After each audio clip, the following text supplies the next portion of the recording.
Hi there. So today I decided that I would show you guys some editing techniques for what I do for my photojournalistic style photos and then what I do for my more harsh black and white kind of artsy photographs.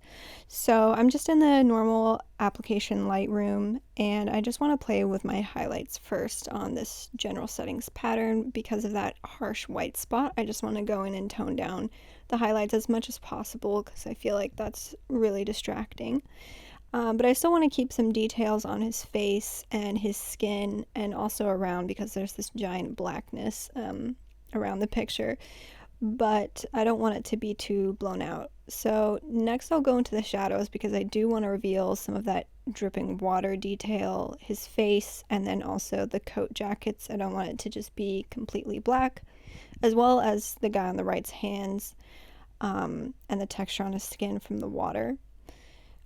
So then I'll just go in with the saturation because I really don't like it when photographs are overly saturated. I feel like it draws, the wrong kind of attention. So I'll just turn it down just a little bit so you can see the difference here, especially on his skin. I don't want it to be too orange. And then I'll just go in with the texture and clarity just because I really like to emphasize the water droplets, particularly in this photo, and I think with like photojournalism photos, I think it's just important to emphasize that kind of detail. So I'll zoom in so you can kind of see a little bit of a difference when I adjust the clarity and texture. And texture is a relatively new thing actually in Lightroom, so I definitely like playing with it. But as far as photojournalism editing goes, it has to be extremely minimal. You can't alter, the photograph completely where it loses its meaning of what's happening in the moment. So you just really have to keep it very simple. So I'm just gonna go back and play with like a little bit more of the blacks. If I want to expose this part a little bit or if I want to keep it as black as possible. I kind of just scroll past. I don't play with the colors or the hues or anything like that. And then I'll just click these. I don't really know what they do, but I think it just helps kind of enhance the picture and make sure all the settings are right. Make sure there's no like lens distortion and things like that.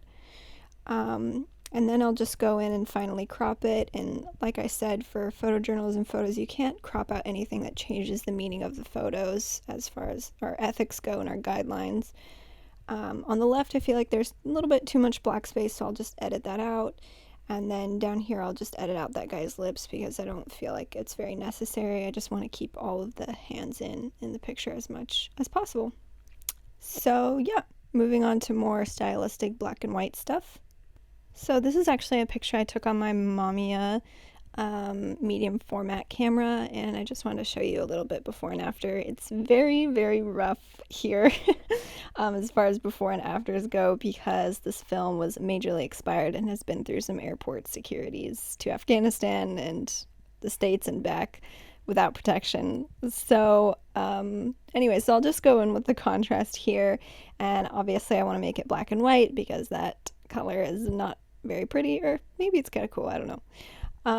Here I remembered doing like a preset, but I didn't remember which one, so I just put black and white, and then I'm just gonna go in the contrast. And obviously with these kinds of photographs, I like them super contrasty and very dramatic. This is not following any photojournalism guidelines whatsoever. This is just me and my personal taste and what I like to do. And then my favorite for these kinds of bad film photos, I like to go in with the dehaze button and really crank that up. You'll see I'll crank it up to about 100%, 99 I think. Oh yeah, there we go. So that really kind of gives definition in the clouds and just makes that fogginess disappear a little bit so you can see some more detail. And then I'll just go in with the highlights, and for my personal style, I really like to blow out the highlights and have really sharp contrast between black and white. I just wanted to show you a little bit if I turn them down and back up what that would look like, and I'll do the same here with shadows. Here, I'm going to keep the shadows because I do want some details in the clouds and things, and then I'll just show you what the whites here do, and I'm just going to turn the whites up just a little bit. And then I'll go into the blacks and really turn those down. So again, you have that really harsh contrast. Um, of course, nothing is going to fix the fact that I was using bad film, but I think that's kind of what makes it cool, actually. And I really like playing with different things that aren't so obvious, because most people would just throw that expired film away, but I like to just see what it has left in it. So again, here I'm playing with the texture. I love this texture option, and I'll go in with the clarity. It doesn't need that much texture because, again, it's already pretty grainy. So I just go in with the clarity for just a little bit detail, and I don't need to go in with the grain because obviously it's film and it is already grainy. And then I'll go into both of these, which help kind of change any lens distortion, which doesn't look like I had any. And this is in the mobile Lightroom app, just to let you know, not the desktop one. So that's why things look a little different. And then I'll just go down with the shadows because here I'm like, why isn't this looking like the original picture? But so then I had to look back and I realized that actually I need to do a filter. And the one that I chose previously was the black and white 3, which I think it already comes with Lightroom. It's a built-in preset, so you don't need to buy it or anything. And it just is a high contrast one.